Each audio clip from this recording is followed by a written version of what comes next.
kanya itong pera na to, pinagkatiwala ng taong bayan, kasi mas kami nabudol eh. Ang taong bayan ng buong nabudol eh. Pinagkatiwala sa kanya ito.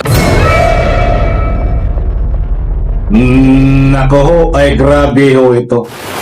Nakakahiya si Sara Sayad Lustay Duterte. Aba, ay mantakin nyo ho.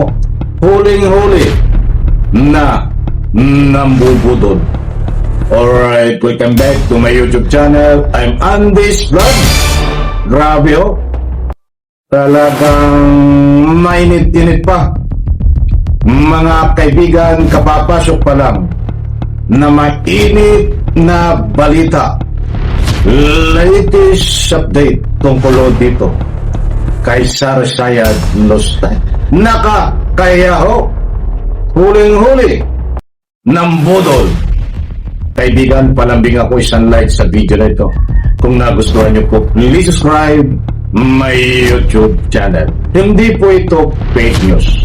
Unaan ko po kayo. Nandito ho, ipi-play ko ang kakulang resibo na huling-huli ko na itong si Sayad Lustay. Nako, muli kong inuulit, huling-huli na huling nambubudol. Nandito laman nitong ipi-play ko po na ito. Kaya kapag mayroon po kayong pagkakataon, samahan nyo ako panoorin ang vlog na ito. Naku po, magugulat kayo. Hindi ka na ba nakontento? Sayad Lustay, sa dami ng iyong salapi na ninakaw di umano, ay ginawa mo pang makapagnakaw muli di umano sa pamamagitan ng pambubudol. Hindi ko ako may sabi. Lumabas so dito sa balita na ito. At hindi rin mo ako ang may sabi na itong si Sara Sayad Lustay ay huling nambubudol ayon po dito sa balita na ito. Kaya't mga kaibigang kapanapanabik, shout out po sa lahat. Ito ho, panoorin nyo po at pakinggan mga kaibigan. Naku po, nakakahiya ho ito. Ang exciting part ng kanilang presentation. Klaro na sa prosekusyon na nabudol umano si VP Sara sa kanyang confidential funds. Yan ang agenda report ni Isaiah Mirapuentes na ginulat ng live sa Senado. Isaiah. Well, Willard, 15 kahon ang binbit ng prosekusyon na naglalaman ng mga umuring dokumento at resibo kaugnay sa maling paggamit ni Vice President Sara Duterte ng kanyang confidential funds. Ayon mismo Willard sa prosekusyon, unti-unti nilang ipakikita sa publiko kung paano nagkamali si VP Sara sa paggamit ng pondo. ito.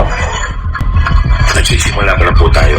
Antayin niyo po yung mga magaganda pang parte ng aming presentation. Panimula pa lang ng talakayan sa confidential funds, pero klaro na raw sa prosekusyon na nambudol si VP Sara. Klaro? Sandali kong putulin mga kaibigan. Panimula pa lang mga kaibigan. Wala pa sa exciting part. But dito pinatunayan na nambubudol at nahuling nambubudol si Sayad Lustay. Diretso po natin mga kaibigan. Huwag po kayong bibitaw Ng aming presentation. Panimula pa lang ng talakayan sa confidential funds, pero klaro na raw sa prosekusyon na nambudol si VP Sara. Klaro, nung binigay po sa kanya itong pera na to, pinagkatiwala ng taong bayan, hindi po niya ginamit ng gusto at maayos ayon sa joint circular. Kasi mas kami nabudol eh. Ang taong bayan ng buong nabudol eh. Pinagkatiwala sa kanya itong confidential funds. Sa katutak rin ang mga discrepancies na nakita sa mga dokumentong isinumite ng Office of the Vice President na nagkakahalaga ng 125 million pesos na naubos lang sa loob ng 11 days. Pero hindi tugma sa mga resibo. Kung titignan ninyo, yung supposedly na inoted ay para po sa confidential fund na nirelease sa Office of the Vice President noong December 2022. Pero yung ginamit po nila na mga acknowledgement receipt bilang justification dito sa pundong to na kanilang dinisburse o ginamit, kung mapapansin ninyo, ay mayroong December 2023. Yung quarter na December ay sukol na ho ito. Na corner na ho.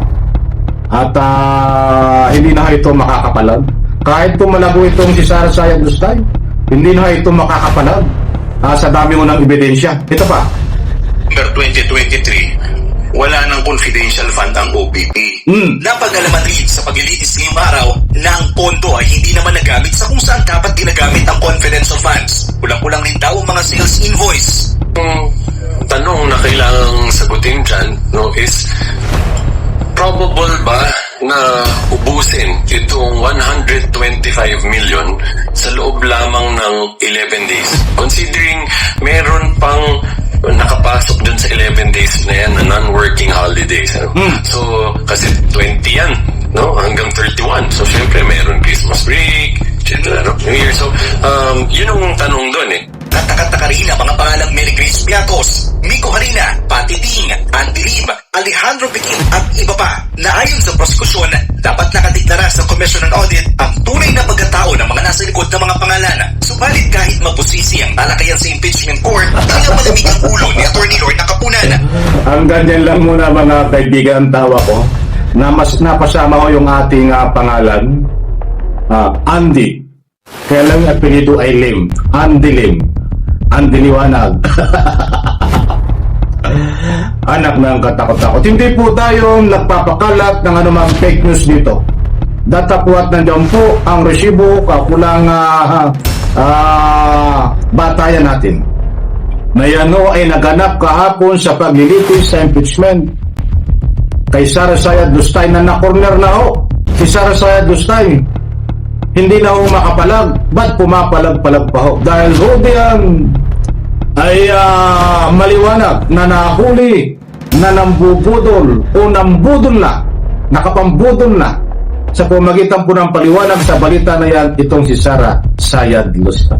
Hindi po siya nahuli na kung anong ginawa sa kanya o dinakip. Ang ibig sabihin pong nahuli siya na nambudol sa pamagitan po ng pera na nakuha niya ay nagawa niyang mambudol ng mga PK na pangalan ay sa pamagitan po ng matitibay na ebidensya ay huling-huli po siya na siya po talaga nagkaroon ng pagnanakaw di umano sa pera na pinadaan sa confidential fund. Alam ko mga kaibigan, nakuha nyo ang gusto kong ipunto. Bigyan po muli natin sa next vlog ang ano pang matitindi at pangyayari sa impeachment paglilitis kay Sara Sayad Lustay diyan po sa Senado. Huwag pong kalimutan, palambing ako isang like sa share sa video na ito. Salamat po.